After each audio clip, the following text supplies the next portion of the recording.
really great time. You're all kind of annoying me because it's really 2:30 in the morning, but I'll try to stay awake. Any case, we had a great time. We went to see my son, and my wife hadn't been in Israel in 25 years. So she got to see people that she hadn't seen. She was so excited.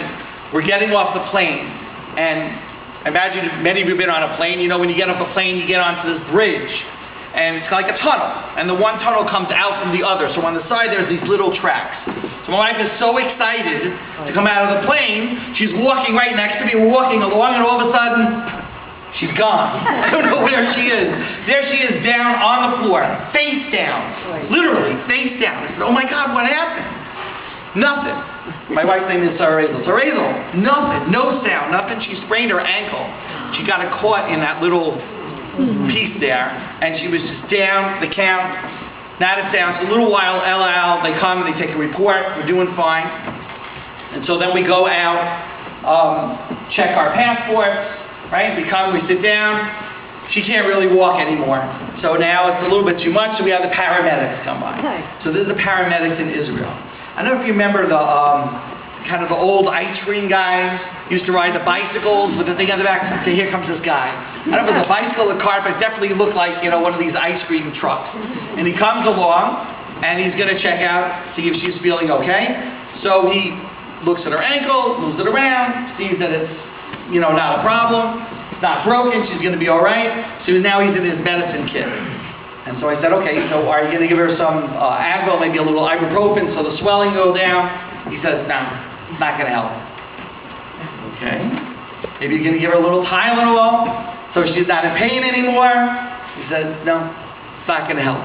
No Advil, no Tylenol. I said, what kind of paramedic are you? He said, no, he's going to give her an ice cream bar, right? Anyway, he didn't give her an ice cream bar. He wound up bandaging up her foot.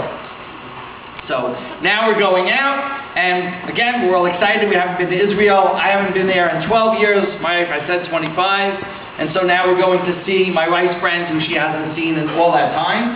And we're driving, and my son is there. My son met us in the airport. He made Aliyah. So he met us in the airport, and he's telling us where to go. He's using the little GPS on his phone, which I think moves slower in Israel because he couldn't quite get the turns correctly. And we're driving now, we're really in the middle of the city. I don't know if any of you have been there where they have this new bridge, David's Harp Bridge. It's very, very pretty. It's kind of out of context for the city because it's very, very modern.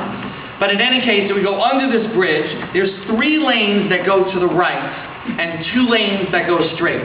2 lanes, I think, maybe 1. Anyway, I'm driving along, and my son says, okay, I think you make a right. No, you're going to go straight. And we're going straight, and all of a sudden, at the last second, right before, you know, hit the cement, you can't go anywhere, he says, no, you got to go to the right. So sharp, I go to the right, cut across 3 lanes with traffic to go far to the right, and standing right in the middle of the road, there's a traffic cop in the middle of Israel. And he looks at me and he says, pull over. So I pull over, and I roll down my window. Officer, you know, I just came from America, and I'm confused. I'm not exactly sure which way to go. My son is telling me, you know, when I'm going to the right, to the left. It's very, very confusing. He looks at me, he says, okay, give me your passport and your license. He looks, he says, you know, you're from Cleveland? He says, first of all, he says, you can't drive like that here. You can't drive like that anywhere. So then he looks at me and says, what you need to do is you need to move here and make Israel your home. And of course, he has my passport, my license. It says, have a nice day. And my son is floored. He can't believe that I just got away with this and didn't get a ticket. So we had a really, really great time in Israel. It was very, very nice. And now we're coming home from Israel, right? We're on the plane again. We seem to have a fondness for events around the plane. But this I found very, very funny. So now we're waiting for the luggage to go around.